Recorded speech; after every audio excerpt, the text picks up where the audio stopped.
Hey everyone, it's time for some more Jensen sports talk. After a spectacular weekend, we've got the World Cup going on, rivalries going on in college football. It's really a great time, although the World Cup probably shouldn't be going on at this time of the year, but we'll get into that. Anyways, let's start with college football and the game of last week, USC versus UCLA. It was an amazing game there. USC, the way I look at it is they left so many points on the board, especially early in that first quarter. They couldn't make, they just weren't finishing drives. They were missing field goals. Really, the game should have been more of a blowout than it was. Well, it wasn't a blowout at all because USC didn't convert on those. But USC just in the clutch produced time and time again. And the defense came up with the turnovers and smacked DTR around. I give a lot of respect to DTR. He was a warrior. He was in there playing hard. But man, am I glad that his last throw ever against USC is an interception by Corey Foreman, which sealed the game. Oh, that was a great moment. The defense does enough when they can get pressure on the quarterback. They were actually getting in the backfield, stopping the run game for losses. Now, if UCLA would have just pounded it, I don't know how sustainable USC will do. And we'll see that this next week when we preview USC versus Notre Dame, which Notre Dame is going to try and pound it a little bit more. I think UCLA got away, especially once USC took the lead. But Caleb Williams, enter in the Heisman discussion. He should have already been in the Heisman discussion.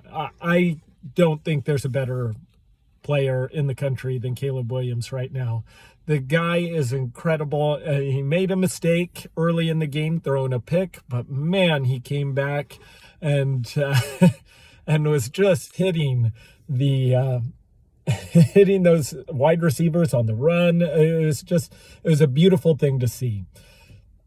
So, two more big performances. USC's locked up the Pac-12 championship game spot, so they will be in Vegas.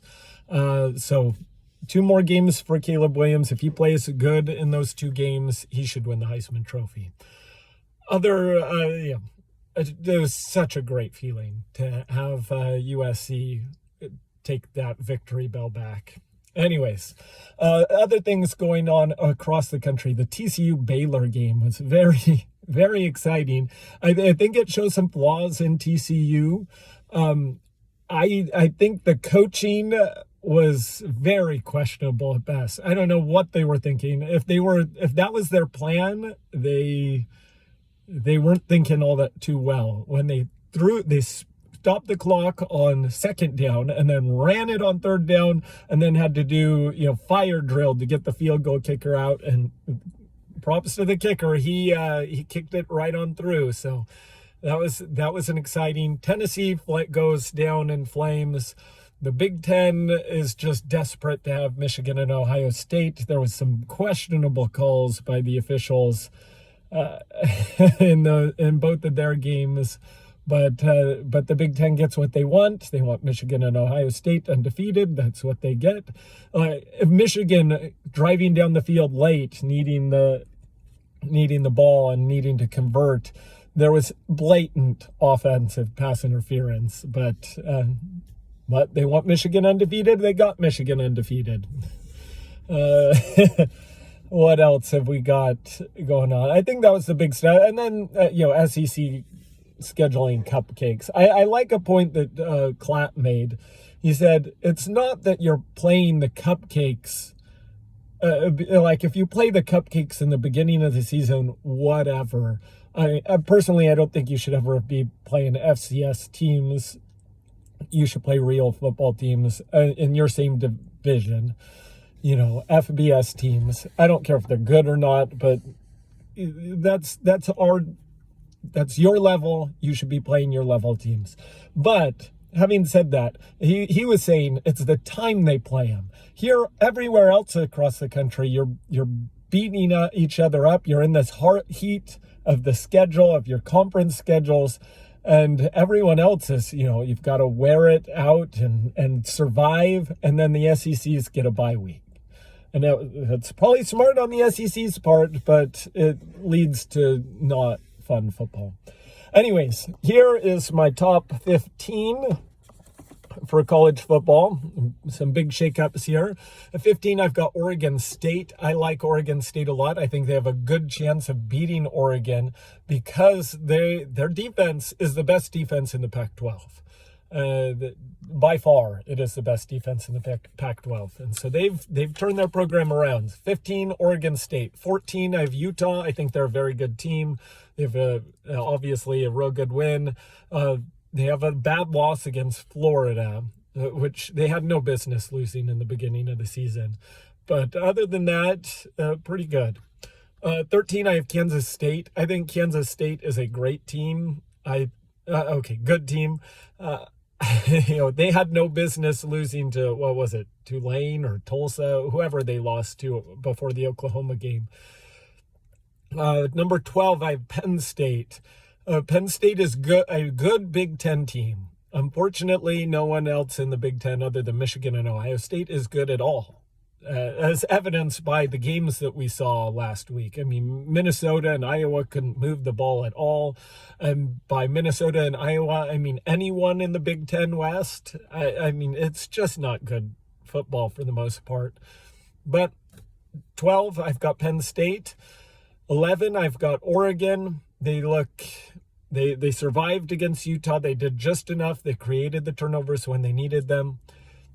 Number 10, I have Washington, just a hair above Oregon right now. I don't think Washington needs Oregon State to lose and then some other things to happen to get to the Pac-12 championship game. It's most likely Oregon going almost even win or lose, but Washington does have a chance. I think Washington is probably the second best team in the Pac-12 with how they've been playing recently. Granted, they played Colorado last week. Not much you can take from that, but they did what they were supposed to. And, they are scoring more points. And that's what you have to give them credit for again against Oregon. A lot of the season, they were moving the ball just fine, but not scoring points. Against Oregon, they got the touchdowns they needed. Colorado, they got the touchdowns. Number 9, I've Alabama. Alabama is only a couple plays away from being undefeated. They're a good team. They've underperformed, but they're still a good team. Number 8, I have Tennessee. I don't know what happened, and they've lost their quarterback. Hooker tore his ACL. That's very unfortunate. So they're not going anywhere. All right, the rest of the teams, which is 7 on up, have a chance to go to the college football playoff. I start with number 7 at LSU. If they win the SEC, there's a good chance they get to go in, even though they have 2 losses. I don't think they're worthy of it, but you win the SEC, that is saying something. Number 6, I have Clemson. Again, they've just got a cakewalk through the ACC, so I don't know what, we don't know exactly how good they are. They could get into the playoff if things fall their way and actually be a very good team. I don't think DJ is consistent enough for them to be a good team, but we'll see. Number 5, I've got USC right on the doorstep. Again, win out, USC will be in. A one-loss Pac-12 team with how deep and strong the Pac-12 is. Now, granted, USC dodged a lot of the more difficult Pac-12 teams due to the scheduling, but they will play another one in the Pac-12 championship game, probably Oregon. And so it will be a pretty tough Pac-12 schedule. They'll have played Oregon State, Utah, UCLA, and Oregon. That's a pretty tough slate there. In fact, they're the only team in the country that has gone on the road and beaten 2 top 25 teams in UCLA and Oregon State. Number 4, I have TCU. They just win. I keep on waiting for them to slip up. I don't think they're the fourth best team, but they are definitely the deserving to be in the playoff if they win out undefeated. And they will have a tough game probably against Kansas State in the Big 12 championship game. They should be able to beat Iowa State rather easily in their last game before that. Number 3 is Michigan. Number 2 is Ohio State. They're playing. We'll preview that game a little bit. And then number 1, Georgia, who sort of walked against Kentucky. I still think they're okay. They're doing fine. So that's my top 15. As far as other sports going on, the other big thing is the World Cup going on. I was pleased to see that, unlike what they were announced, so maybe I just misunderstood, but the U.S. jerseys, they were still the normal U.S. jerseys. They didn't have the rainbow symbol on them. So I'm grateful for that. Unfortunately, they tied 1-1 against Wales. So it looks like it may come down to goal differential. I mean, assuming that the U.S. can't pull an upset against England. And England looked pretty darn good. They did look good. They let a couple late goals in against Iran, but I think that's okay. And I haven't given my complete preview of the World Cup, so I'll just run down who I think is going to go far. And then I think the U.S. gets through the knockout stage, even with the 1-1 draw. I think they've got more firepower than Wales, and so I think they'll hopefully be able to maybe pull an upset against England, and then beat Iran, hopefully by a lot. And they'll pretty much know what they need to beat Iran by. But who I have going far, I think Argentina will go far. Of course, I think Brazil is good. But the team I'm picking to win it all is Denmark. I think Denmark, if you watched them in qualifying, they were as talented as anyone. They're very under the radar, but man, they play hard. They have good ball control. They keep possession, and they can score, and I like them a lot. So I think when it comes down to it, Denmark is going to walk away with the World Cup in a surprise that not many people see coming, but that's who I see winning it all. Anyways, once again, USC beating UCLA, great. Now it's Notre Dame week. We need to beat the Irish, keep on marching. USC wins out, they go to the playoff.